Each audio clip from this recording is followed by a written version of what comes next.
Okay, तो last time हमने charge के बारे में पढ़ा था, कुछ प्रॉपर्टीज पढ़ी थी चार्ज के बारे में। आज हम थोड़ा सा आगे काम करेंगे।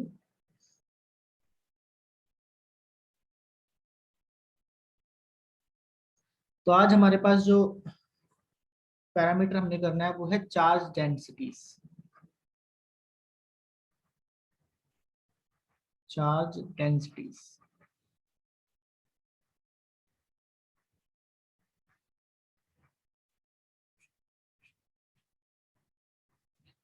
तो तीन तरह की चार्ज डेंसिटी है अपने पास। सबसे पहले है लाइन चार्ज डेंसिटी।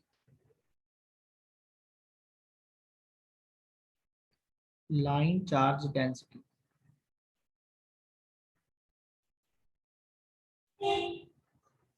इसका मतलब क्या होगा? इसका मतलब होगा, सपोज करो अपने पास एक वायर दी हुई है हमें। एक वायर है, ठीक है? इस वायर की जो लेंथ है वो सपोज करो L है, और इस वायर के ऊपर कोई भी एक चार्ज हो सकता है, पॉजिटिव या नेगेटिव। मैं पॉजिटिव मान के चल रहा हूँ, इसके ऊपर चार्ज है।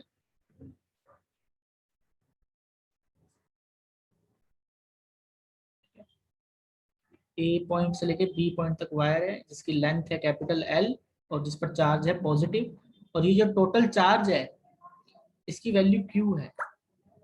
Q is the total charge. तो लाइन चार्ज डेंसिटी जो होती है इसे लिखते हैं हम लैम्डा से। सिंबल लैम्डा होता है इसका, और इसकी वैल्यू होगी total charge on wire. Total charge on wire divide by length of the wire.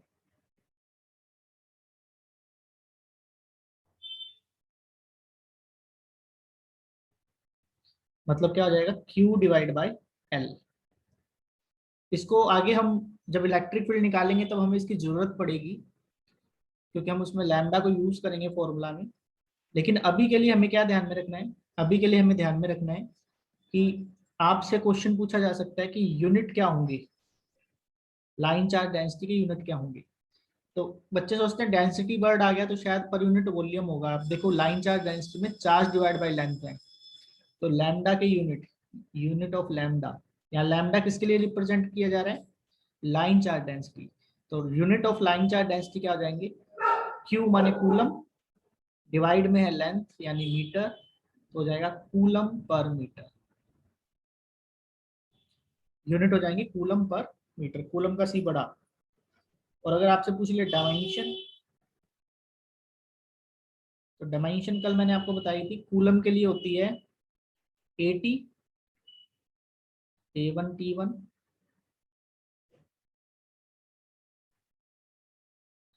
और पर मीटर मतलब L-1। तो डायमेंशन देखो, अगर आपको फॉर्मूला पता है तो यूनिट भी पता चल गई, यूनिट पता है तो आपको डायमेंशन भी पता चल गई। कूलम की डायमेंशन कल बताई थी A1T1, पर मीटर यानी लेंथ है, लेंथ -1 यानी L-1। नेक्स्ट है अपने पास दूसरा सरफेस चार्ज डेंसिटी।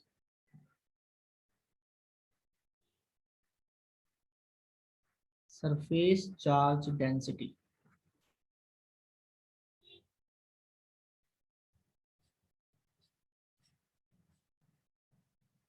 तो इसके लिए मैं कंसीडर कर लेता हूं, जैसे अपने पास एक शीट है सपोज करो। इस शीट के ऊपर चार्ज है,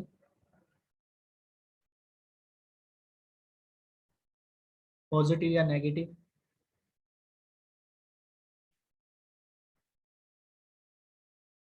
शीट का मतलब होता है कि जैसे अपने कॉपी का पेज होता है जिसकी थिकनेस नेग्लिजिबल हो, दो साइड हो जिसके पास। तो इसकी जो है दो साइड है वो कुछ इस तरह से सपोज करो है कि एक साइड जो है ऐसे और ऐसे, दो साइड है ये।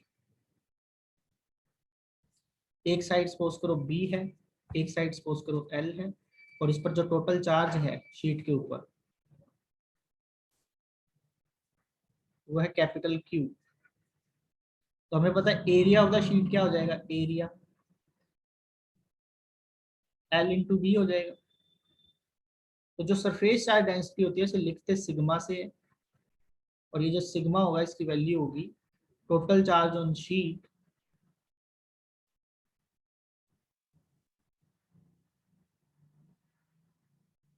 Divide by area of the sheet.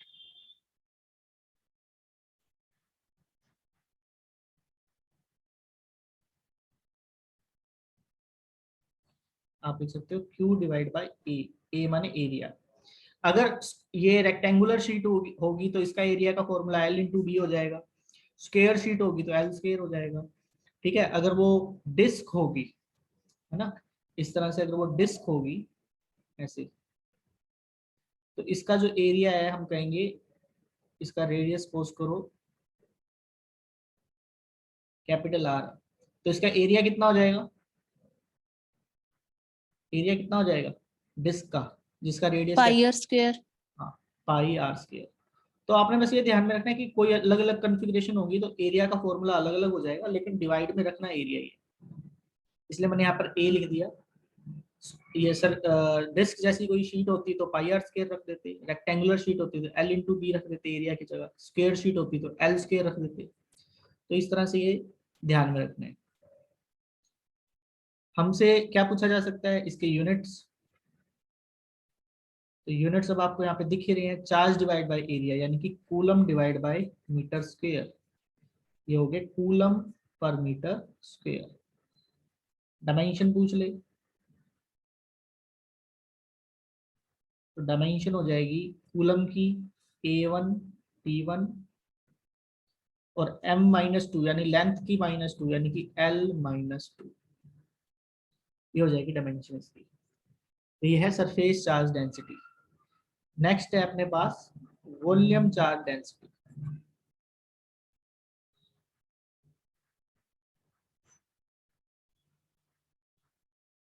Volume charge density इसे हम लिखते हैं रो से, ये जैसा P जैसा सिंबल बनाया मैंने, इसे क्या बोलते हैं रो, RHO रो।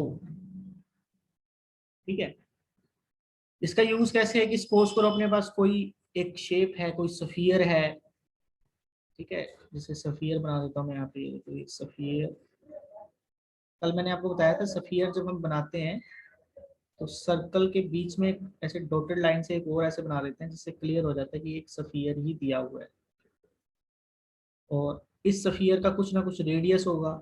जरूरी नहीं है सफियर हो, क्यूब हो सकता है, क्यूबॉइड हो सकता है, पर हमें जो भी शेप दी होगी उसके वॉल्यूम का फॉर्मूला पता होना चाहिए। तो इस मैंने सफियर मान लिया, अब इस सफियर पर मैं मान लेता हूँ जो चार्ज है वो इस पर पूरे पर ऊपर भी चार्ज है और इसके अंदर भी चार्ज है। अगर अकेला ऊपर चार्ज होता तो सरफेस चार्ज डेंसिटी वाला कंसेप्ट यूज हो जाता, लेकिन ये इंसुलेटेड स्फीयर है इसलिए इसके अंदर भी चार्ज है।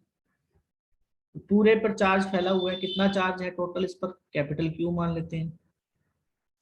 एग्जाम में जब ये क्वेश्चन आएगा तो ये कैपिटल क्यू की जगह कोई वैल्यू दी होगी, 10 कूलम, 5 कूलम, 20 कूलम, कुछ रेडियस भी दिया हुआ हो सकता है। तो इस केस में हम कहेंगे जो रो की वैल्यू है वो हो जाएगी total charge divide by volume.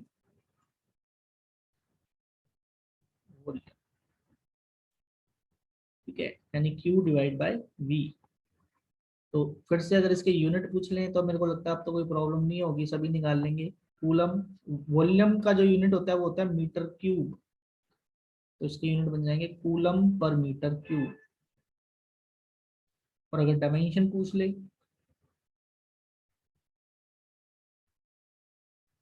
तो डायमेंशन हो जाएगी कूलम की A1 T1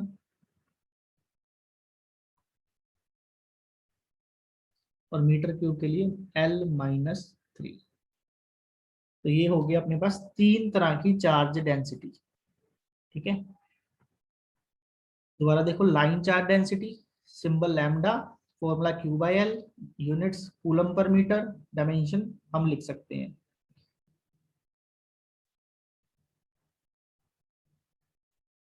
फिर आ गया surface charge density, symbol sigma, formula total charge divide by area, formula coulomb पर metre square, dimension coulomb A1 T1 पर मीटर स्क्वायर का L-2। इसके बाद आ गया volume charge density, formula charge divide by volume, unit coulomb पर metre cube, dimension A1 T1 L-3। देखिए जो डायमेंशन है ना, इसको याद मत रखना, नो नीड टू लर्न, इसको बनाना सीखना है फॉर्मूला से। जैसे कूलम की मैंने कल याद करवा दी थी, A1 T1 होती है, मीटर के लिए L यूज करते हैं, M-3 है तो L-3 हो गया। तो अगर फॉर्मूला याद है आपको तो यूनिट भी याद हो जाएंगी, यूनिट पता चल गए तो डायमेंशन भी पता चल जाएगी, तो इससे बर्डन कम हो जाएगा, वरना बहुत सारी चीजें याद रखना पॉसिबल नहीं है। इसके बाद नेक्स्ट टॉपिक आ जाता है अपना कि हम चीजों को कैसे चार्ज कर सकते हैं। ठीक है, तो मेथड ऑफ चार्जिंग के बारे में, ये ज्यादा जरूरी तो नहीं है मेथड ऑफ चार्जिंग, लेकिन इसके बीच में एक पॉइंट आता है जिस पर क्वेश्चन बन जाता है, उसी पॉइंट पर मैं ज्यादा फोकस रखूंगा, बाकी थोड़ा सा मैं बता देता हूँ आपको। Method of charging, method of charging का मतलब है कि अगर आपके पास एक अनचार्ज सब्सटेंस हो तो उसे चार्ज कैसे करोगे। क्या बोल रहा हूं मैं, सपोज करो आपके पास दो सफियर है, एक के ऊपर चार्ज और एक के ऊपर चार्ज नहीं है। ये अपने पास एक सफियर है, ये एक और सफियर है, इसमें से एक के ऊपर तो चार्ज है, स्टार्टिंग में दोनों के ऊपर हो सकता है चार्ज नहीं है। दूसरा केस एक मानेंगे भी हम एक के ऊपर चार्ज है एक पर नहीं है, तो इसके जो डिफरेंट डिफरेंट केस हैं वो क्या बनेंगे, तीन केस बनेंगे। सबसे पहला केस होगा बाया फ्रिक्शन, बाया फ्रिक्शन ज्यादा जरूरी नहीं है पर थोड़ा सा नॉलेज होना चाहिए हमें इसका। चार्जिंग बाया फ्रिक्शन का मतलब है कि इन दोनों ऑब्जेक्ट्स को एक दूसरे के साथ रब करो। तो कल मैंने आपको बताया था किसी एक सब्सटेंस से इलेक्ट्रॉन निकल के दूसरे सब्सटेंस पर चले जाएंगे, जिसमें से इलेक्ट्रॉन निकलेंगे उस पर कौन सा चार्ज आ जाएगा, पॉजिटिव। जिस पर इलेक्ट्रॉन जाएंगे उस पर कौन सा चार्ज आ जाएगा, नेगेटिव। तो बस इस प्रोसेस को क्या बोलते हैं, चार्जिंग बाया फ्रिक्शन। चार्जिंग बाया फ्रिक्शन के अंदर अगर इसका एग्जाम्पल पूछा जाए तो देखो, इसका सबसे अच्छा एग्जाम्पल होता है क्लाउड्स के अंदर जो बिजली चमकती है। तो कुछ एग्जाम्पल अगर आपसे पूछ लिया जाए तो हम क्या बोलेंगे इसमें, क्लाउड्स के ऊपर जो चार्ज होता है, clouds also clouds gate charge by friction, है ना। जो हेयर कॉम्ब होता है उस पर भी जब हम बाल अपने बनाते हैं हेयर कॉम्ब से, तो फिर वो भी क्या करता है, छोटे छोटे पेपर के पीसेस को अट्रैक्ट करने लग जाता है, तो वो भी एक फ्रिक्शन का एग्जाम्पल है। लेकिन अब आजकल इससे नहीं पूछा जाता कुछ भी, ये पुरानी बातें होंगी। सेकंड मेथड है, आपको मेथड पता होने चाहिए, बस मेथड के बारे में कुछ अंदर इंपॉर्टेंट आएगा पॉइंट तो मैं वो आपको लिखवाऊंगा अलग से। दूसरा है बाया इलेक्ट्रोस्टैटिक इंडक्शन, इलेक्ट्रोस्टैटिक इंडक्शन।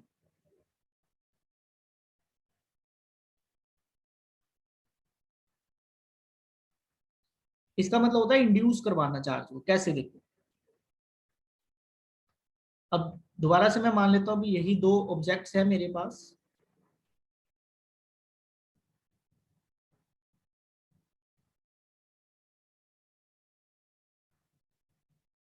लेकिन अब क्या है कि बी के ऊपर चार्ज है, ठीक है, पॉजिटिव चार्ज है बी के ऊपर। तो मैं ना बी को क्या करूंगा, ए के साथ टच नहीं करवाऊंगा, ए के पास लेके आऊंगा। ए कोई कंडक्टर होगा अगर, तो कंडक्टर पे इलेक्ट्रॉन फ्री होंगे, वो इलेक्ट्रॉन इसकी तरफ अट्रैक्ट हो जाएंगे इधर। अगर इस ए बॉडी के इलेक्ट्रॉन्स इस बी बॉडी की तरफ आ गए तो ये पीछे कौन सा चार्ज छोड़ आएंगे, पॉजिटिव चार्ज छोड़ के आ जाएंगे। तो अब मैं क्या करूंगा, तो इसे बोलेंगे भी एक साइड में नेगेटिव चार्ज इकट्ठा हो गया इस पॉजिटिव की अट्रैक्शन की वजह से, दूसरी साइड पे पॉजिटिव हो गया। अब मैं क्या करूंगा, इससे वायर लगाऊंगा और इसे ग्राउंड में, जमीन में दबा दूंगा। तो ये जो पॉजिटिव चार्ज है ना ये जमीन में चला जाएगा सारा, नेगेटिव यहीं रहेगा। जब ये सारा पॉजिटिव जमीन में चला जाएगा तो यहाँ पर तो पॉजिटिव रहेगा नहीं, पॉजिटिव तो सारा जमीन में चला गया। और फिर उसके बाद मैं ये वायर हटा लूंगा, तो इस सरफेस पर ओवरऑल कौन सा चार्ज रह जाएगा, नेगेटिव। तो इस प्रोसेस को बोलेंगे कि हमने ए बॉडी पर बिना कुछ दूसरी बॉडी को टच करवाए कौन सा चार्ज इंड्यूस करवा दिया, नेगेटिव चार्ज। इसे बोलते हैं इलेक्ट्रोस्टैटिक इंडक्शन। तो बस आपको पता होना चाहिए कि ये भी कोई एक मेथड है इसके बारे में एक जो क्वेश्चन पूछा जाता है वो बड़ा अच्छा क्वेश्चन बनता है, वो मैं आपको बता देता हूँ क्या है। इसमें हम लिखेंगे स्पेशली इसके अंदर induce charge, induced charge can be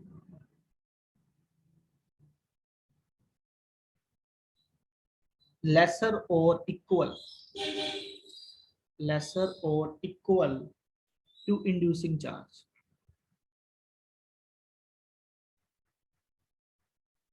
laser और इक्वल टू इंड्यूसिंग चार्ज। एक बार आप लिख लो इसे, फिर मैं समझाता हूँ मैं क्या लिखवा रहा हूँ ये।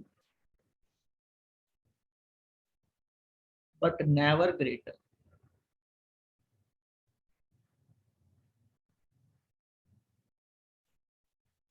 and is and its maximum value is given by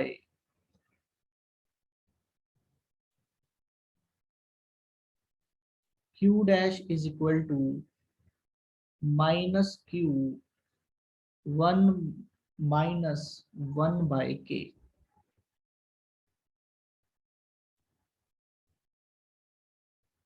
and its maximum value is given by q dash is equal to minus q 1 minus 1 by k। यहाँ पर q क्या है और k क्या है? यहाँ पर q जो है वो तो है चार्ज ऑन बॉडी B, जिस पर हम पहले से चार्ज को लेके आ रहे थे, यानी कि इंड्यूसिंग चार्ज। ये देखो जो B पर चार्ज है ना, इसे बोलेंगे इंड्यूसिंग चार्ज, और जो A पर हमने इंड्यूस करवाया उसे बोलते हैं इंड्यूस्ड चार्ज। तो Q है इंड्यूसिंग चार्ज,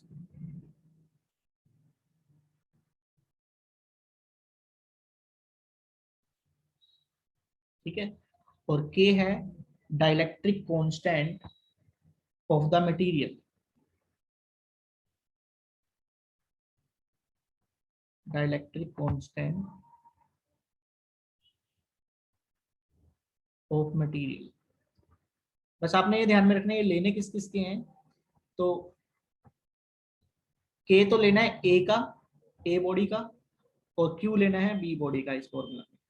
तो ये जो Q डैश है वो क्या आ जाएगा? Q डैश आ जाएगा जो A पर इंड्यूस होगा चार्ज, ठीक है। इसको एक और नाम से जाना जाता है, इसे बोला जाता है स्पेसिफिक इंडक्टिव कैपेसिटी। इस फॉर्मूला को हम क्या बोल देते हैं? SIC। क्या इसे बोलते क्या है? Specific inductive capacity. आपसे ये डायरेक्ट भी पूछा जा सकता है कि किसी भी बॉडी की स्पेसिफिक इंडक्टिव कैपेसिटी क्या होगी, ठीक है, या इसे रिलेटिव प्रिमिटिविटी बोल देते हैं। ये सारी जो बातें बता रहा हूँ मैं किसके बारे में बता रहा हूँ? के बारे में, ठीक है, के बारे में। इसे डाइलेक्ट्रिक कांस्टेंट बोल देते हैं, इसे स्पेसिफिक इंडक्टिव कैपेसिटी बोल देते हैं, या फिर इसे रिलेटिव प्रिमिटिविटी भी बोल देते हैं, रिलेटिव प्रिमिटिविटी।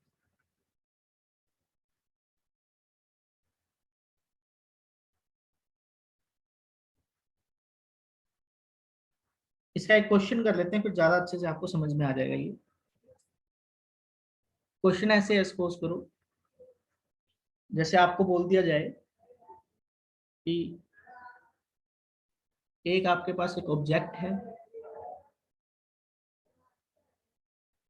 इस ऑब्जेक्ट के पास हमने एक कोई रोड लेके आए,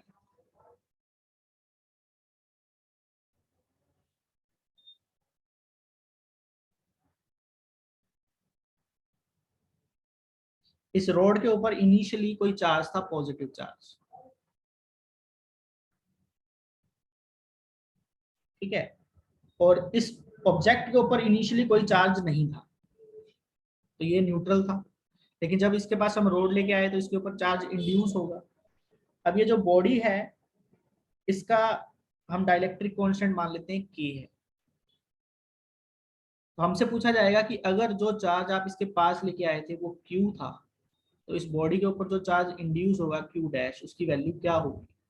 तो सिंपल हमने क्या फॉर्मूला लगाना है, Q dash is equal to minus Q 1 - 1/k। अब ये माइनस क्यों लगाया है, अगर आप पॉजिटिव चार्ज को इसके पास लेके आ रहे हो तो इस पर जो चार्ज इंड्यूस होगा वो कौन सा चार्ज इंड्यूस होगा, नेगेटिव, इसलिए नेगेटिव सिंबल, ये क्यू और ये। अब जब ये क्वेश्चन आते हैं तो ये आपको मटेरियल दिया जा सकता है कोई भी, है ना। तो आपको ध्यान में रखना है कि डिफरेंट डिफरेंट मटेरियल का डाइलेक्ट्रिक कांस्टेंट क्या होता है। डाइलेक्ट्रिक कांस्टेंट होता क्या है वैसे, इसको थोड़ा सा आगे डिटेल में हम दोबारा भी पढ़ेंगे। तो मैं यहाँ पर एक टेबल बना लेना, आप उसमें टेबल में आप लिख सकते हो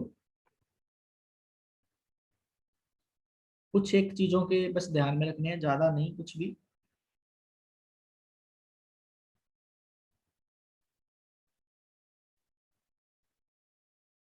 कुछ एक मटेरियल्स के डाइलेक्ट्रिक कांस्टेंट हमने ध्यान में रखने हैं।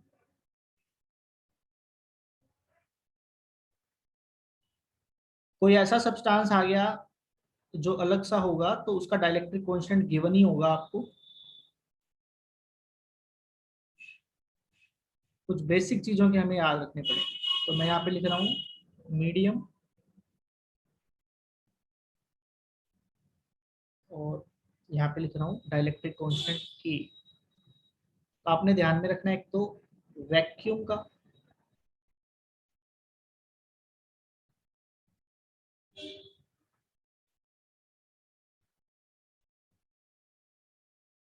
एयर का, ठीक है, और ग्लास का,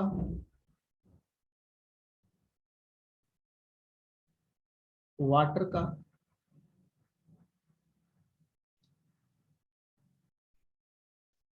और आप ध्यान रख सकते हो मेटल का। मेटल, वैक्यूम का डाइलेक्ट्रिक कांस्टेंट होता है एग्जैक्टली 1, एयर का भी एग्जैक्टली 1 होता है, लेकिन अगर इसकी एग्जैक्टली 1 नहीं होता, नियरली इक्वल टू 1 होता है, एग्जैक्टली इसका होता है 1.0003, इसे हम नियरली 1 लेके चल सकते हैं। ग्लास का होता है, ग्लास का जो रिफ्रैक्टिव जो डाइलेक्ट्रिक कांस्टेंट है वो वैरी करता है कि वो कौन से मटेरियल से बना है, तो इसका बस इतना ध्यान में रखना है कि 5 to 10 के बीच में होगा। ठीक है, एक चीज ध्यान में रखना, ये मैंने इसका करवाया डाइलेक्ट्रिक कांस्टेंट, एक रिफ्रैक्टिव इंडेक्स भी होता है, वो अलग होगी वैल्यू। तो कई बार बच्चे उसमें पजल हो जाते हैं कि डाइलेक्ट्रिक कांस्टेंट और रिफ्रैक्टिव इंडेक्स दोनों अलग अलग हैं। वाटर का है 80, और मेटल के लिए होता है इनफाइनाइट। इनफाइनाइट, इसका मतलब ये होगा कि अगर ये जो दूसरा मटेरियल है अगर ये मेटल का ही बना होगा तो उसका अगर हम ये फॉर्मूला लगाएंगे तो कोई बताएगा क्यू डैश की वैल्यू कितनी आ जाएगी। अगर ये दूसरा सरफेस जो है, जो ये मैंने सर्कल जैसा बनाया है, अगर ये मेटल का होता, अगर ये मेटल का होता तो कोई बताएगा क्यू डैश की वैल्यू कितनी आ जाएगी। इन्फिनिटी ही आएगी सर, नहीं, अप्रोक्सीमेट लगाएंगे तो वैल्यू। इस फॉर्मूला में जब आप पुट करोगे तो -Q 1 - 1/इनफाइनाइट हो जाएगा, के की वैल्यू है ना इन्फिनिटी, तो 1/इनफिनिटी 0 हो जाता है, तो ये फॉर्मूला -Q के इक्वल आ जाएगा। तो अगर ये मेटल ही हुआ दूसरा सरफेस, तो उस केस में क्या होगा, जितना चार्ज आप पास में लेके जा रहे हो उसका अपोजिट चार्ज हो जाएगा। क्यू लेके जा रहे हो तो कितना चार्ज इंड्यूस हो जाएगा, -Q। बाकी अगर वो कोई डाइलेक्ट्रिक या कोई इंसुलेटर हुआ तो उसका डाइलेक्ट्रिक कांस्टेंट पुट कर देंगे और हमें रिजल्ट मिल जाएगा। तो इंड्यूस मेथड ऑफ चार्जिंग के अंदर जो ये सेकंड पॉइंट है बायो इलेक्ट्रोस्टैटिक इंडक्शन, उसमें ये वाला फॉर्मूला केयरफुली ध्यान में हो, और मैंने इसको पूरा डिटेल में बता दिया इसको अप्लाई भी कैसे करना है। डाइलेक्ट्रिक कांस्टेंट इन चीजों के तो बस आपने याद रखने हैं, बाकी इनके अलावा कोई सब्सटेंस आएगा तो उसका आपको गिवन होगा डाइलेक्ट्रिक कांस्टेंट। लास्ट वन है चार्जिंग बाय कंडक्शन।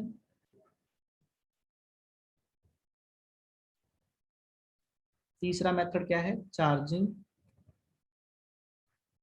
ये थर्ड मेथड है चार्जिंग बाय कंडक्शन। तो चार्जिंग वाया कंडक्शन तो बड़ा आसान है, कोई एक चार्ज ऑब्जेक्ट को किसी अनचार्ज ऑब्जेक्ट के साथ टच करवा दो तो वो क्या हो जाएगा, चार्ज हो जाएगा। जैसे हमारे पास कोई दो सफियर हैं,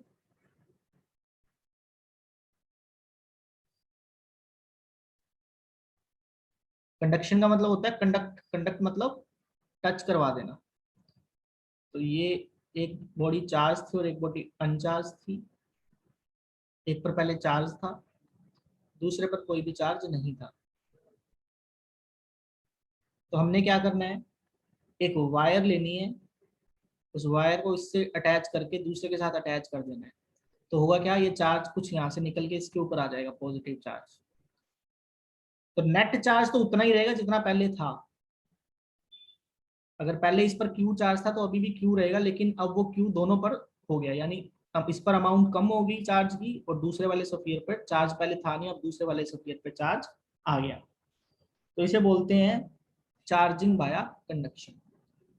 तो इनसे रिलेटेड कुछ ज्यादा कोई क्वेश्चन बनता नहीं है, लेकिन कुछ चीजें ऐसी पूछी जाती हैं अपने से, जैसे कि चार्जिंग बाया फ्रिक्शन जब होता है तो इनिशियली दोनों बॉडी के ऊपर कोई भी चार्ज होना जरूरी नहीं है, दोनों अनचार्ज होंगी। जब रब किया जाएगा तो एक पर पॉजिटिव चार्ज आ जाएगा और एक पर नेगेटिव आ जाएगा। इलेक्ट्रोस्टैटिक इंडक्शन की कंडीशन ये है कि एक बॉडी के पास चार्ज होना चाहिए इनिशियली, दूसरी न्यूट्रल होनी चाहिए। जब इसको उसके पास लेके जाएंगे तो अपोजिट चार्ज इंड्यूस हो जाएगा। और चार्जिंग वाया कंडक्शन की कंडीशन ये है कि एक बॉडी चार्ज होनी चाहिए, दूसरी अनचार्ज होनी चाहिए। जब दोनों को हम टच करवाएंगे तो चार्ज जो है दूसरे पर चला जाएगा, लेकिन नेट चार्ज उतना ही बना रहेगा जितना पहले था। तो ये है कंडीशन। ठीक है, और ये मीटिंग अगर ऑफ हो जाए तो दोबारा रीज्वाइन कर लेना।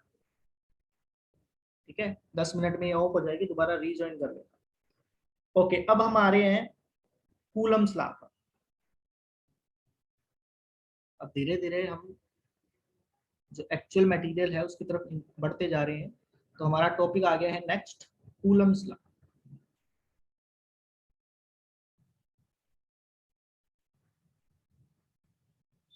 कूलम्स लॉ देखो, +2 की है सभी बच्चों ने, उसमें ये जो फर्स्ट चैप्टर है इसको किया है। तो जो जो चीजें पता है उन पर ज्यादा फोकस करने की जरूरत नहीं है, जो चीजें हमसे पूछी जाएंगी एग्जाम में उन्हीं पर मैं फोकस रखूंगा। कूलम्स लॉ क्या है सभी को अच्छे से पता है। इसके अंदर होता क्या है कि दो ऑब्जेक्ट होते हैं, पॉइंट मास, जैसे मैंने पॉइंट चार्ज मान लिए, इन दोनों ही चार्जेस के बीच की जो डिस्टेंस है वो r मान लेते हैं। एक पर चार्ज Q1 है, एक पर चार्ज Q2 है। तो ये दोनों ही एक दूसरे पर क्या लगाएंगे, इलेक्ट्रोस्टैटिक फोर्स लगाएंगे या कोलम्बियन फोर्स लगाएंगे। और उस इलेक्ट्रोस्टैटिक या कोलम्बियन फोर्स का जो फॉर्मूला है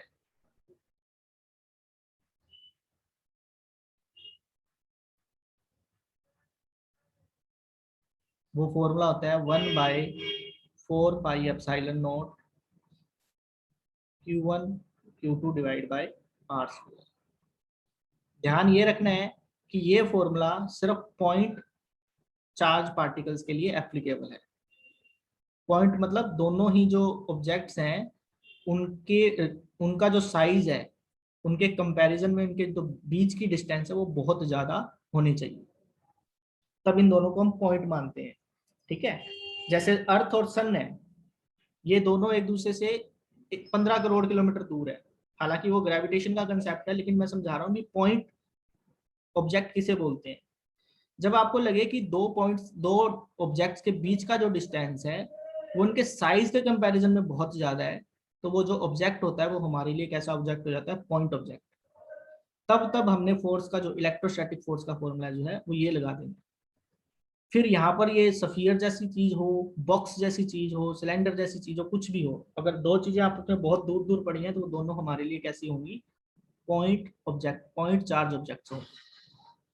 अब इससे हमें क्या क्या क्वेश्चन हमसे पूछे जा सकते हैं, तो बारी बारी से सभी डिस्कस कर लेते हैं। सबसे पहला पॉइंट मैं डिस्कस करता हूँ कि एक इलेक्ट्रोस्टैटिक फोर्स के यूनिट क्या होंगे।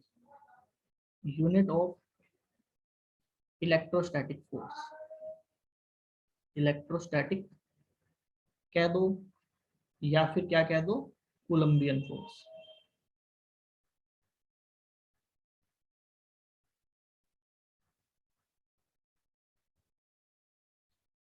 तो हर फोर्स के जो यूनिट होते हैं, एसआई यूनिट तो होता है न्यूटन। किसी भी तरह की फोर्स हो, एसआई यूनिट क्या हो जाएगा, न्यूटन। और न्यूटन को हम कैपिटल एन से सिंबल से रिप्रेजेंट करते हैं। और अगर सीजीएस यूनिट की बात की जाए, तो किसी भी तरह की फोर्स हो, उसका सीजीएस यूनिट जो होता है वो होता है डाइन। इसका सिंबल भी यही रहता है, डाइन। और हमने ये ध्यान में रखना है कि 1 न्यूटन जो है वो 10⁵ डाइन के इक्वल होता है। तो सबसे पहला काम ये हो गया। दूसरा काम हम इसकी डायमेंशन भी करेंगे। तो फोर्स की डायमेंशन क्या होगी, फोर्स की डायमेंशन होगी m1 l1 t-2।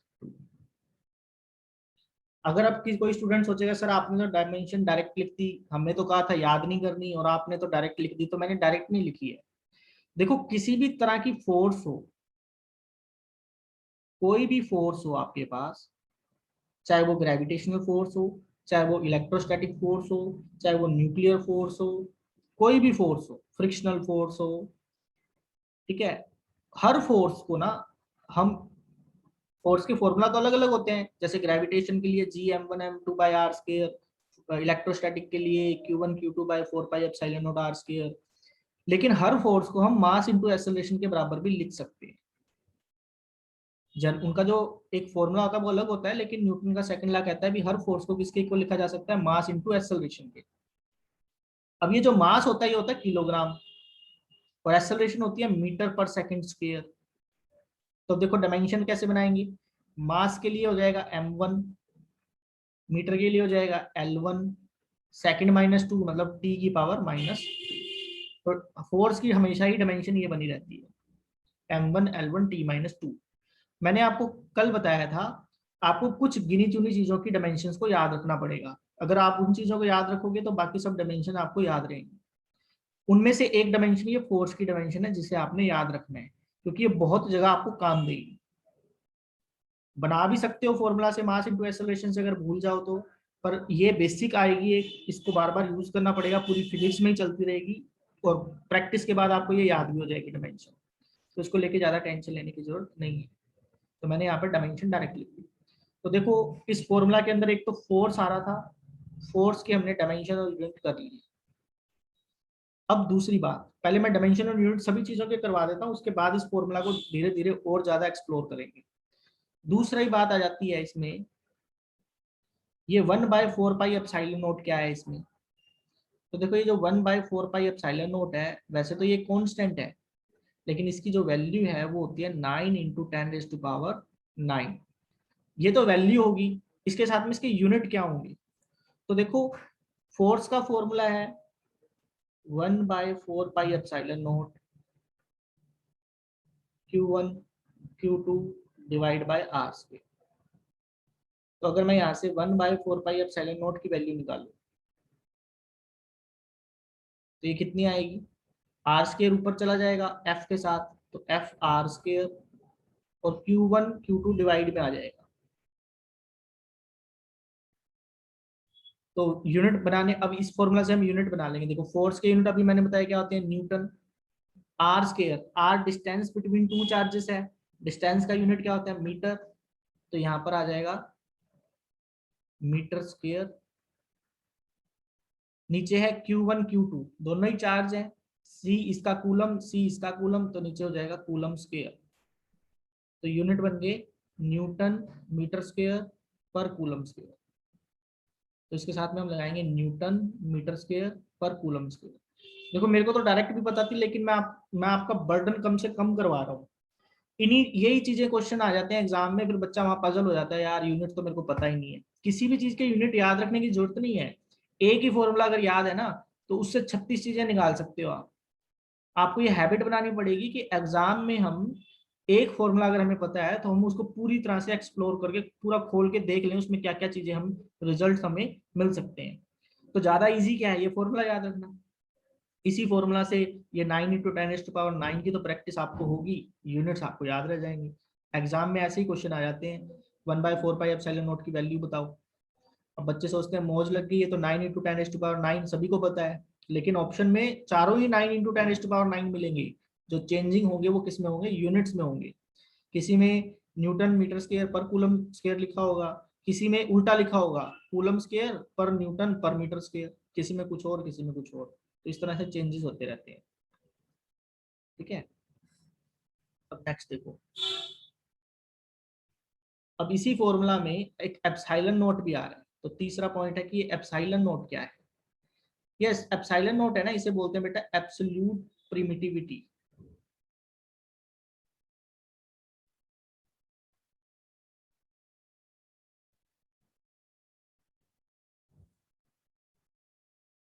या फिर इसे बोलते हैं absolute permittivity of free space.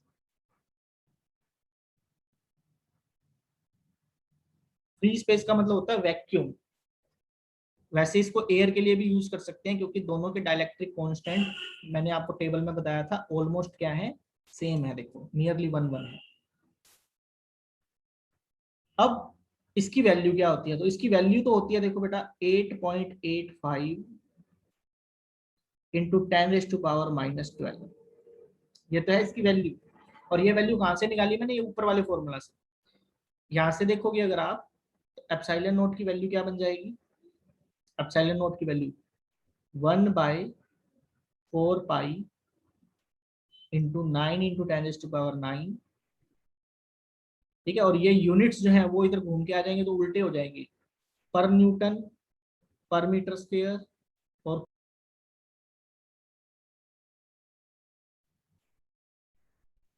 हाँ जी, तो बात कर रहे थे हम एप्सिलॉन नोट की। तो इसकी वैल्यू क्या थी, 8.85 इंटू 10⁻⁻12। और यूनिट क्या बन जाएंगे, उसके उल्टे हो जाएंगे, यानी कि पर न्यूटन पर मीटर स्क्वायर कूलम स्क्वायर। तो ये जो मैंने फॉर्मूला बनाया है वो किससे बनाया है, 1/4πε0 के जो यूनिट थे, इसको आप कैसे ध्यान में रखोगे, 1/4πε0। इसकी वैल्यू थी 9 × 10⁻⁹। यूनिट थे न्यूटन मीटर स्क्वायर पर कूलम स्क्वायर। तो एप्सिलॉन नोट देखो डिवाइड में आ रहा है, इसकी एप्सिलॉन नोट की वैल्यू निकालेंगे तो सारा उल्टा करना पड़ेगा। तो ये यूनिट n का -1 हो जाएगा, मीटर का -2 हो जाएगा, c -2 है तो +2 हो जाएगा। ठीक है, अब बात आ जाती है इससे नेक्स्ट कि क्या हमेशा ही एप्सिलॉन नोट आएगा, तो नहीं। If there is a medium in between two charge particle. अब ये जो दो चार्ज पार्टिकल थे, इनके बीच में मान लो कोई मीडियम होता, Q1 और Q2 चार्ज पार्टिकल है, और इन दोनों के बीच में एक मीडियम होता। मीडियम समझो जैसे पहले मैंने एप्सिलॉन नोट लगाएंगे जब तो हम एयर या वैक्यूम मान लेंगे, लेकिन अगर इन दोनों के बीच में कोई मीडियम होता, जैसे वाटर हो गया, कोई प्लास्टिक सब का मीडियम हो गया, ठीक है, कोई कंडक्टर हो गया, कुछ भी हो गया जिसका डाइलेक्ट्रिक कांस्टेंट क्या है, मीडियम ऑफ डाइलेक्ट्रिक कांस्टेंट के।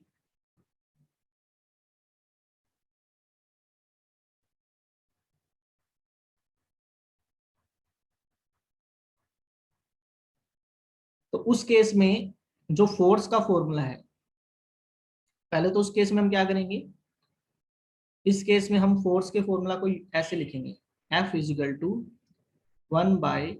1/4π एप्सिलॉन Q1 Q2/r²। ठीक है, कब कब लगाना है ये फॉर्मूला, जब हमें पता चले कि दो चार्ज पार्टिकल के बीच में कोई मीडियम है, वो मीडियम एयर या वैक्यूम नहीं है, कुछ और है, जैसे वाटर है। तो उस केस में हम ये फॉर्मूला लगाएंगे। अब यहाँ पे मैंने एप्सिलॉन लिखा है, तो ये एप्सिलॉन क्या है, इसे बोलते हैं permittivity of the medium. Permittivity of the medium.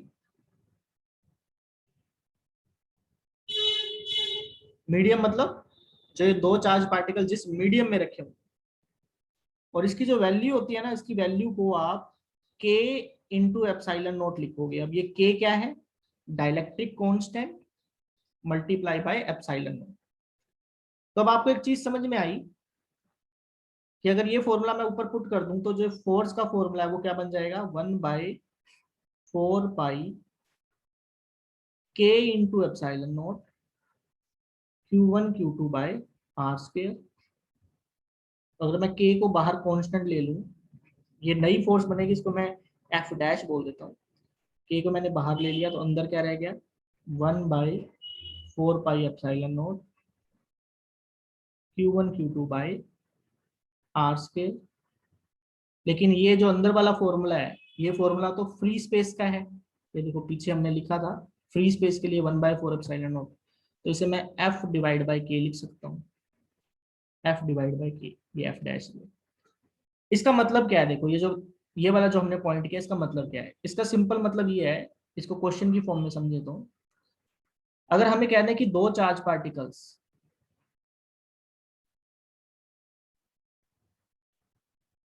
Q1 Q2 जिनके बीच की डिस्टेंस है r, अगर ये दोनों F फोर्स लगा रहे हैं एक दूसरे के ऊपर, जो इन दोनों के बीच की इलेक्ट्रोस्टैटिक फोर्स है वो कितनी है, F है, बट किस में, in air.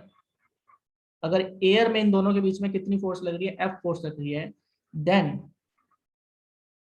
what will be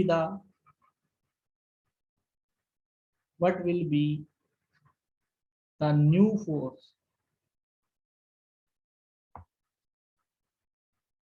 if we immersed them into a liquid of dielectric constant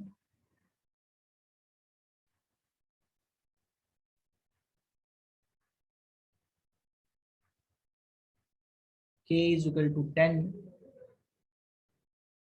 k is equal to 10, keeping the whole parameter similar।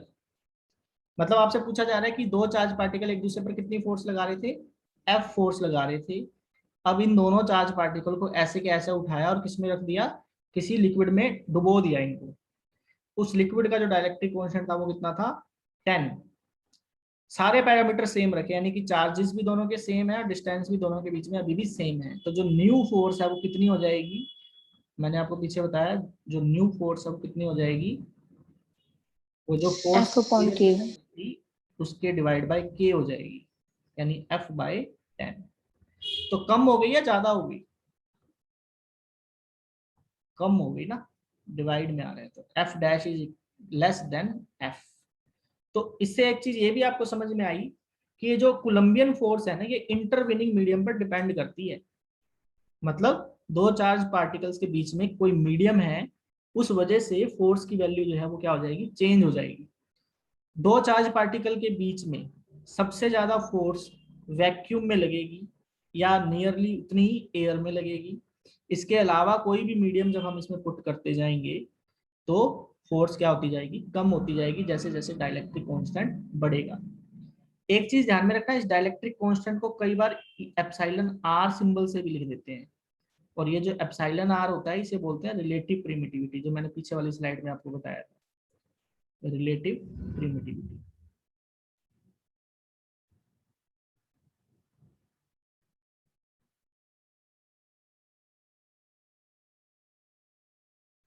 Relative प्रिमिटिविटी, अब इसी को डिस्कस कर लेते हैं थोड़ा सा, डाइलेक्ट्रिक कांस्टेंट को।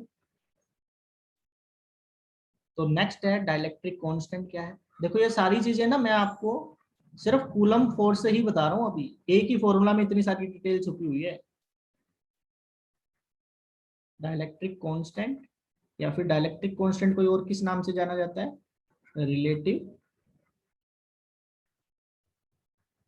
प्रिमिटिविटी।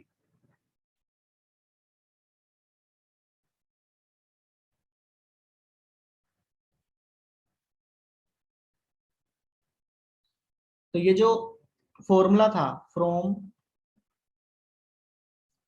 Epsilon is equal to K epsilon nought और epsilon is equal to epsilon R epsilon nought. कोई फर्क नहीं है, के लिखो चाहे एप्सिलॉन आर लिखो, इन दोनों ही फॉर्मूला से जो ये dielectric constant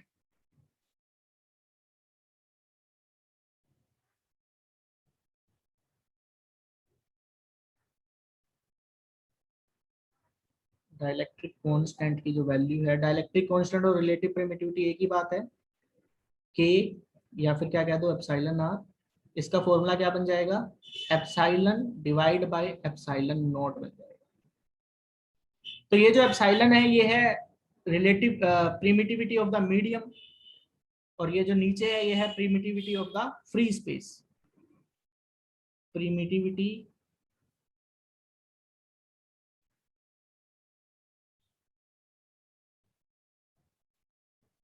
of medium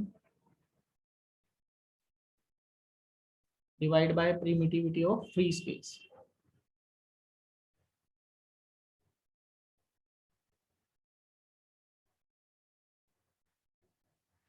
free space का मतलब होता है बेटा वैक्यूम, फ्री स्पेस जहां लिखा जाए उसका मतलब होता है वैक्यूम, और वैक्यूम और एयर का रिजल्ट हम एक बराबर ही मान के चलते हैं। तो दोनों ही प्रिमिटिविटी है, तो इससे जो नोट करने वाली बात है वो ये कि जब हम सेम क्वांटिटी को सेम क्वांटिटी से डिवाइड कर देते हैं तो कोई भी यूनिट नहीं बचता। तो इससे आपको ये पता चला कि डाइलेक्ट्रिक कांस्टेंट जो है वो दो सेम क्वांटिटीज का रेशियो है, इसलिए K हैज नो यूनिट्स, ना तो इसके कोई यूनिट्स होंगे, अगर यूनिट्स नहीं है तो कोई डायमेंशन भी नहीं है, और एक ऐसी क्वांटिटी जिसके कोई यूनिट्स या डायमेंशन नहीं होती उसे नंबर बोला जाता है। तो आप ध्यान में रखो कि डाइलेक्ट्रिक कांस्टेंट एक नंबर है, सिर्फ क्या है एक नंबर, ना तो इसका कोई यूनिट है ना ही इसकी कोई डायमेंशन है। ठीक है, दूसरी बात, इसका एक फॉर्मूला तो आपने ये देख लिया कि प्रिमिटिविटी की टाइप में तो ये permittivity of the medium divide by permittivity of free space है, लेकिन अगर आप फोर्स को देखो तो फोर्स जो है वो इनके इनवर्सली प्रोपोर्शनल है। देखो ये मीडियम की फोर्स जो है वो इनवर्सली प्रोपोर्शनल टू एप्सिलॉन है। तो अगर इसे फोर्स की टर्म में लिखना पड़े तो हम लिखेंगे force in free space divide by force in medium, उल्टा हो जाएगा ये। अगर प्रिमिटिव की फॉर्म में लिखे तो permittivity of the medium divide by permittivity of free space, force के टर्म में लिखें तो force in free space divide by force in medium, क्योंकि बाकी सब चीजें तो कट जाएंगी। तो ये डाइलेक्ट्रिक कांस्टेंट के लिए ये वैल्यूज आपने ध्यान में रखनी है। ठीक है, अब कुछ बच्चे सोच रहे होंगे सर ये डाइलेक्ट्रिक डाइलेक्ट्रिक वर्ड जो आप बार बार बोल रहे हो इसका मतलब क्या होता है। बेटा डाइलेक्ट्रिक वर्ड इंसुलेटर्स के लिए यूज किया जाता है। अगर आपको कोई कह दे कि कोई डाइलेक्ट्रिक है तो इसका मतलब वो किसकी बात कर रहा है, इंसुलेटर की बात कर रहा है। इंसुलेटर में कौन आ जाते हैं, प्लास्टिक, पेपर, माइका, इस तरह से। और डाइलेक्ट्रिक कांस्टेंट जो होता है वो हर सब्सटेंस के लिए डिफाइन है, कंडक्टर के लिए इनफाइनाइट होता है, बाकी जैसे वाटर के लिए मैंने लिखवाया 80, ग्लास के लिए 5 to 10 के बीच में लाई करता है ना।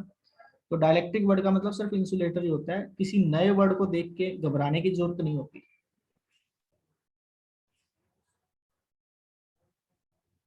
तो ये था अपने पास dielectric constant.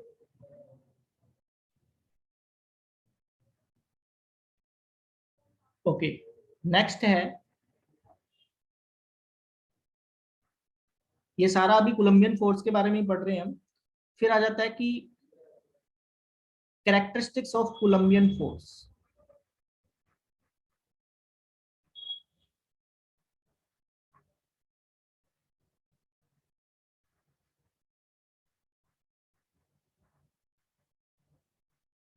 Characteristics of Coulombian force, तो देखो कोलंबियन फोर्स किस क्या क्या कैरेक्टरिस्टिक्स शो करती है, मतलब उनकी कुछ खासियत है वो क्या क्या है।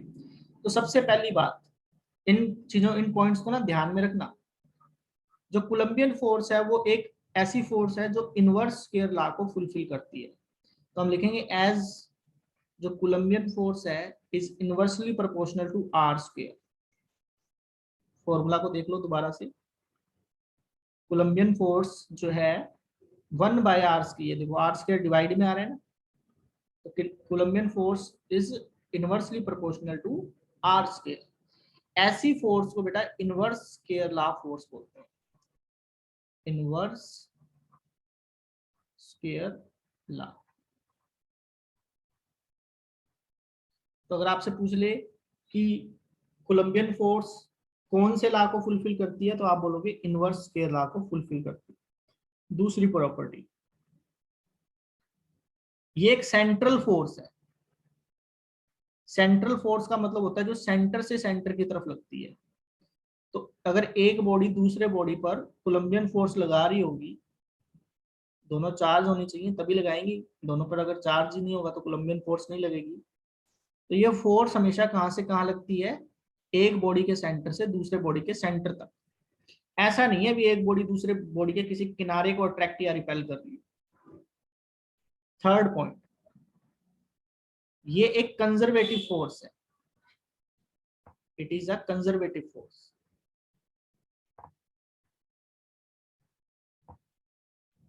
It is a conservative force. Conservative force का मतलब क्या होता है, एक ऐसी फोर्स जिसके थ्रू किया हुआ वर्क डन सिर्फ पोजीशन पर डिपेंड करता है, पाथ पर डिपेंड नहीं करता।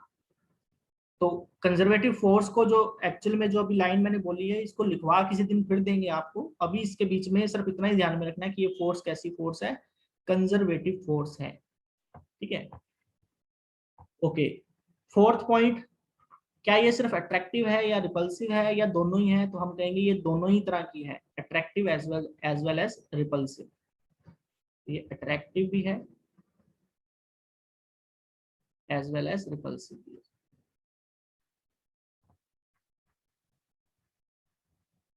जबकि ग्रेविटेशन फोर्स कैसी है, वो अभी तक अट्रैक्टिव ही है, उसका कोई रिपल्सिव पार्ट हमें नहीं मिला। ठीक है, तो ये कुछ प्रॉपर्टीज हैं जो आप, अच्छा इसके साथ एक वो इंटरवेनिंग मीडियम वाला भी लिख सकते हो। Coulombian force it depends upon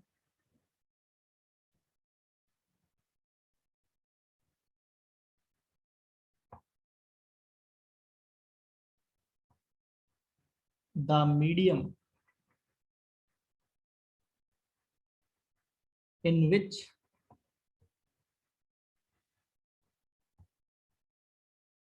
charges are placed।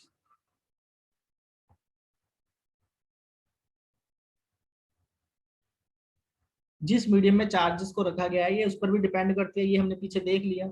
Air में होंगे तो फोर्स सबसे ज्यादा लगेगी, वाटर में चले जाएंगे तो फोर्स कम हो जाएगी। ठीक है, तो अब इसके ऊपर ना एक क्वेश्चन बन सकता है। वो क्वेश्चन क्या बन सकता है, ये जो फिफ्थ पॉइंट मैंने लिखा है उसको देख लेते हैं। वो क्वेश्चन कुछ इस तरह से बन सकता है, इस क्वेश्चन की फॉर्म में अगर इसे ध्यान में रखोगे तो ज्यादा बेटर रहेगा। आपके पास दो चार्ज पार्टिकल्स हैं,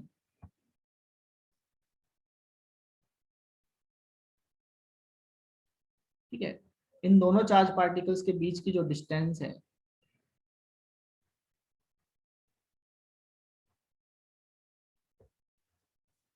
वो आपको आर गिवन है। अब इन दोनों चार्ज पार्टिकल के बीच में एक मटेरियल को रख दिया गया, लेकिन इस तरह से रख दिया गया कि वो पूरे डिस्टेंस को कवर नहीं कर रहा। ध्यान से समझो, क्या किया गया है, एक मीडियम को रख दिया गया है। जो ये मीडियम है इसकी थिकनेस अगर आपको दी जाए ऐसे, सपोज करो टी दी हुई है, और इस मीडियम का जो रिफ्रैक्टिव इंडेक्स, ये सॉरी डाइलेक्ट्रिक कांस्टेंट है वो दिया हुआ है के। तो आप देख रहे हो अभी इधर भी एयर या वैक्यूम बच गया, इधर भी बच गया, ये तो बिल्कुल छोटा सा पार्ट आ गया बीच में जिसकी थिकनेस है टी। ये चार्ज पार्टिकल की वैल्यू है Q1, ये चार्ज पार्टिकल की वैल्यू है Q2। तो ये थोड़ा सा अलग केस हो गया, दोनों चार्ज पार्टिकल्स के बीच में कंप्लीटली एयर नहीं है, कंप्लीटली ये मीडियम भी नहीं है, बस दोनों के बीच की जो डिस्टेंस आर है उसके बीच में टी थिकनेस का मटेरियल है। उस केस में जो फोर्स का फॉर्मूला है वो कितना हो जाएगा। तो आप इसको ना, वैसे तो इसकी एक डेरिवेशन होती है लेकिन डेरिवेशन में जाने की जरूरत नहीं है, आप सिंपली इसका फॉर्मूला ध्यान में रखोगे। वो फॉर्मूला बन जाएगा 1/4πε0 Q1 Q2 by R minus T plus T square root of K का होल स्क्वायर। ठीक है, लिखते हैं इसे। प्लस और टी में कंफ्यूज हो जाओगे वरना। यहाँ पे आएगा प्लस, यहाँ पे आएगा टी, टी के साथ में अंडर रूट के। दोबारा देखो, R minus T plus T under root K का होल स्क्वायर। देखो इतना डीप क्वेश्चन है, वैसे पूछा नहीं जाता क्योंकि थोड़ा सा लेवल से आउट। सर ये किमें बने? इसकी ना डेरिवेशन है एक्चुअली में। जो इलेक्ट्रिक फील्ड ओके सर। के बीच में हम पहले इलेक्ट्रिक फील्ड निकालते हैं, डाइलेक्ट्रिक के अंदर अपोजिट इलेक्ट्रिक फील्ड बन जाती है, और फिर उसका रिजल्टेंट निकाल के हम ये सारा बना देते हैं। लेकिन इसको, इसकी डेरिवेशन में जाने की जरूरत नहीं है। तो इसको करना क्या पड़ेगा, इसको लर्न करना पड़ेगा आपको, कोई ट्रिक बना के सिर्फ बस माइंड में ध्यान में रखना। तो इतना जरूरी नहीं है, जो ये बच्चे आफ्टर +2 वाले बच्चे हैं उनके लिए तो ये इतना जरूरी नहीं है ये फॉर्मूला, शायद ही रेयर चांस हो भी ये पूछ ले।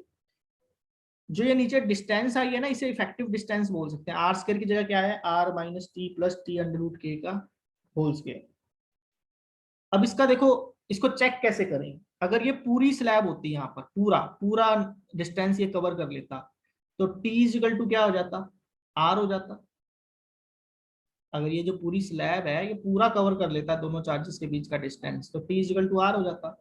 उस केस में ये जो R minus T plus T under root K है, ये फॉर्मूला किस में कन्वर्ट हो जाता, आर माइनस टी तो cancel, R under root K रह जाता, और आर अंडर रूट के का whole square R square into K हो जाता। तो वही फॉर्मूला बन जाता, के बाहर आ जाता और नीचे आर स्क्वायर हो जाता।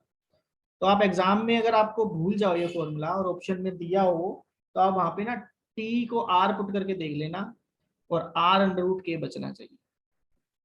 या अपने तरफ से कोई भी आप ट्रिक बना सकते हो, जो भी आपको अच्छी लगती हो, पर फॉर्मूला यही रहेगा। जब इसे बोलते हैं inserting of slab between two charges, inserting of a slab between two charges.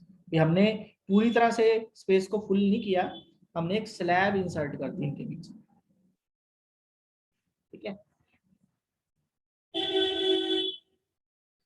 Okay. Next one is, ये तो हो गया। देखो एक फॉर्मूला को डिटेल में पढ़ते पढ़ते इतनी सारी चीजें होंगी, यूनिट्स, डायमेंशंस, किन किन चीजों पर वो डिपेंड करता है, कैसे कैसे डिपेंड करता है, क्या क्या नए नए पैरामीटर आ रहे हैं, क्या कैरेक्टरिस्टिक्स हैं, और अगर पूरी तरह से फिल ना करें तो क्या प्रॉपर्टी आ जाएगी। अब इसके बाद आ जाता है कि ये जो कोलंबियन फोर्स है ये एक वेक्टर क्वांटिटी है। ठीक है, कोलंबियन फोर्स बोल दो चाहे इलेक्ट्रोस्टैटिक फोर्स बोल दो, ये कैसी क्वांटिटी है, इज अ वेक्टर क्वांटिटी। सारी तरह की फोर्स वेक्टर क्वांटिटी ही होती हैं। तो अगर ये वेक्टर क्वांटिटी है तो ये एक प्रिंसिपल को फुलफिल करेंगी, जिसे बोला जाएगा,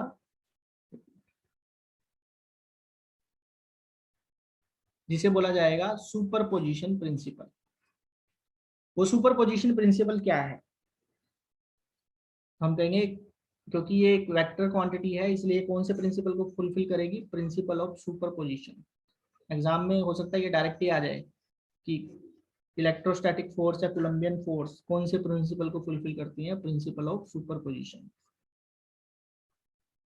सुपरपोजिशन क्या है, सिंपल यही है कि जब काफी सारी फोर्सेस लग रही हो तो हमें उनका वेक्टर सम लेना होगा। तो आप इसे ऐसे समझ सकते हो, मान लो किसी एक चार्ज पार्टिकल पर दो कोलंबियन फोर्स लग रही है इस तरह से।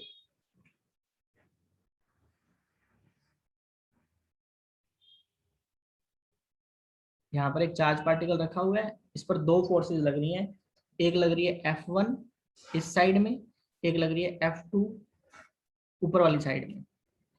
तो ये चार्ज पार्टिकल पर नेट फोर्स कितनी लगेगी, तो हम कहेंगे इस पर नेट फोर्स लगेगी इन दोनों का रिजल्टेंट।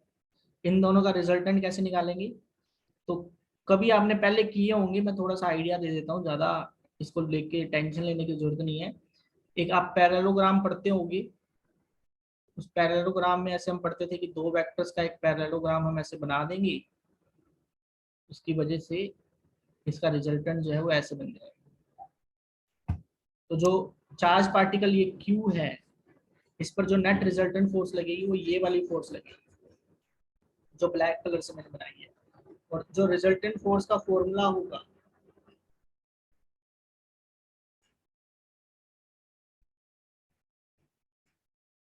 वो फॉर्मूला होगा F1 square plus F2 square plus 2F1 F2 cos of theta. ये थीटा क्या है? ये दोनों फोर्सेस के बीच का जो एंगल है इसे ही थीटा बोला जा रहा है। F1 और F2 के बीच में जो एंगल बन रहा था उसे क्या बोला जा रहा है? थीटा। तो ये रिजल्टेंट फोर्स का फॉर्मूला है। तो जब भी किसी एक चार्ज पार्टिकल पर नंबर ऑफ फोर्सेस लगेंगी तो हमें क्या निकालना पड़ेगा? उसका वेक्टर सम निकालना पड़ेगा। दो फोर्सेस के लिए ये फॉर्मूला लगा देंगे, अगर दो से ज्यादा फोर्सेस लग रही होंगी तो हम एक दूसरा मेथड बनाएंगे। अब एक क्वेश्चन ये भी पूछा जा सकता है कि ये जो रिजल्टेंट फोर्स है ये F1 के साथ कितना एंगल बनाएगी? इसे अल्फा मान लेते हैं, F1 के साथ। तो अगर आपसे अल्फा, इसे मैं अल्फा एंगल बोल रहा हूँ, अल्फा एंगल पूछ ले तो आप ध्यान में रखना, ये जो टेंजेंट अल्फा निकालेंगे इसके लिए, इसका फॉर्मूला बन जाएगा F2 sine theta divide by F1 plus F2 cos theta. देखो ये जो दूसरा फॉर्मूला टेंजेंट अल्फा का मैंने लिखा है ना, इसको तो बस थोड़ा सा ध्यान में रखना, इसकी इतनी जरूरत नहीं पड़ेगी, इसके तो कोई 10% ही चांस है एग्जाम में आने की। लेकिन ये जो ऊपर वाला फॉर्मूला है ये एग्जाम में चाहे ना आए, लेकिन इस पर न्यूमेरिकल काफी सारे बेस्ड होंगे इस ऊपर वाले फॉर्मूला पर। तो ये फॉर्मूला अच्छे तरह से ध्यान में रख लेना कि दो फोर्स जब लग रही हो तो उनका रिजल्टेंट कैसे निकाला जाता है। ये एक्चुअली फोर्स का फॉर्मूला नहीं है, ये कोई भी दो वेक्टर हो ना उनके रिजल्टेंट का फॉर्मूला है, जो कभी आपने +1 में पढ़ा होगा। तो एक मैं न्यूमेरिकल करवा देता हूँ इस पर, फिर आज वाली क्लास जो है ऑफ करेंगे। क्वेश्चन है आपके पास, देखो तीन चार्ज पार्टिकल है, एक चार्ज पार्टिकल, ये दूसरा चार्ज पार्टिकल और ये तीसरा चार्ज पार्टिकल।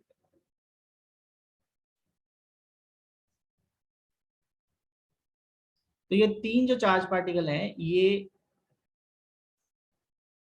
इसके सेंटर में एक चार्ज पार्टिकल रखा हुआ है, इस पर फोर्स लगा रहा है। तो ये ऊपर वाला जो चार्ज पार्टिकल है इसकी वैल्यू है, सपोज करो 3 कूलम। ठीक है, जर्नल फॉर्म में करना है, जर्नल में कर लेते हैं, जैसे कुछ वैल्यू मान लेते हैं, इसकी वैल्यू मान लेते हैं Q1, इसकी वैल्यू मान लेते हैं Q2, इसकी वैल्यू मान लेते हैं Q3, और ये जो सेंटर में रखा हुआ है इसकी वैल्यू मान लेते हैं कैपिटल Q। जो डिस्टेंसेस हैं इनके बीच में,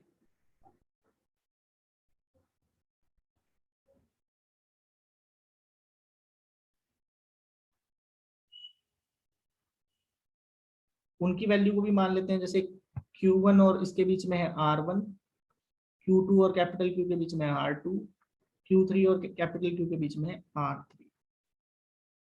तो हमें पूछ लिया जाए भी net force on capital Q बताओ कितनी होगी, नेट फोर्स।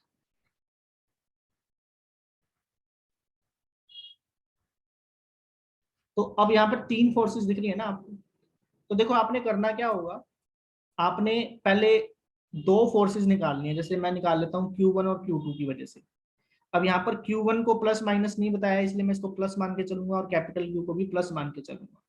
तो आपको यहाँ से एक चीज क्लियर होगी कि ये जो Q1 है इस कैपिटल Q को रिपेल करेगा, पॉजिटिव चार्ज है ना, तो ये रिपेल करेगा इस साइड में, और इसी तरह Q2 भी इस कैपिटल Q को क्या करेगा, रिपेल करेगा इस साइड। तो बेसिकली आप बोल सकते हो कि इस कैपिटल Q को Q1 जो फोर्स लगा रहा है वो फोर्स लगा रहा है F1, और ये जो Q2 इस कैपिटल Q पे फोर्स लगा रहा है वो लगा रहा है F2। मैं जस्ट ये बता रहा हूँ इन प्रॉब्लम्स को डील कैसे करना है। जो आफ्टर +2 के स्टूडेंट है उनको, कुछ बच्चे ऐसे हों जो देख के घबरा जाए, उनको डरने की जरूरत नहीं है, ऐसा कुछ आपके एग्जाम में आने वाला नहीं है। लेकिन अगर हम तैयारी थोड़ी सी ज्यादा लेवल की करें तो कुछ हर्ज नहीं है, फिर और बाकी चीजें हमें आसान लगने लगती हैं। तो देखो F1 जो फोर्स है वो Q1 की वजह से लग रही है, और F2 जो फोर्स है वो Q2 की वजह से लग रही है।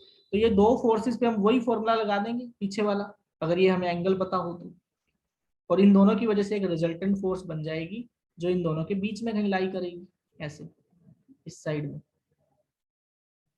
फिर हम क्या करेंगे, फिर हम ये जो तीसरा चार्ज है इसकी वजह से एक फोर्स निकालेंगे जो इसको रिपेल करेगा ऊपर की तरफ। इस फोर्स को हम बोल देंगे F3, और ये जो फोर्स निकाली है ये 1 और 2 का रिजल्टेंट है। तो अब भी हमारे पास दो ही फोर्स रह जाएंगे, इन दोनों के बीच का एंगल हम पता लगा लेंगे और फिर उसको सॉल्व करेंगे। तो ये इस तरह से प्रॉब्लम सॉल्व की जाती हैं, जो ये फॉर्मूला मैंने लिखा है इसको यूज करके। अच्छी बात पता क्या है, अच्छी बात ये है कि जो आप एग्जाम देने वाले हो वो है MCQ एग्जाम। अब ये जो बच्चे +2 वाले हैं ना, इनको थोड़ा सा ये भी पता होना चाहिए कि आपका एग्जाम कैसे आपको दिया जाएगा और आपने उसको कैसे टैकल करना है। MCQ एग्जाम्स के अंदर ना 60 मिनट्स के अंदर 60 क्वेश्चन नियरली करने होते हैं। तो दो तरह से एग्जाम होते हैं बेटा, ध्यान से समझना, क्योंकि आपने कभी शायद MCQ नहीं दिए होंगे, पहली बार दे रहे होगे आप। तो जिन एग्जाम्स के अंदर 1 मिनट में नियरली एक क्वेश्चन करना होता है, उसमें ना बड़े ही लाइट क्वेश्चन आते हैं।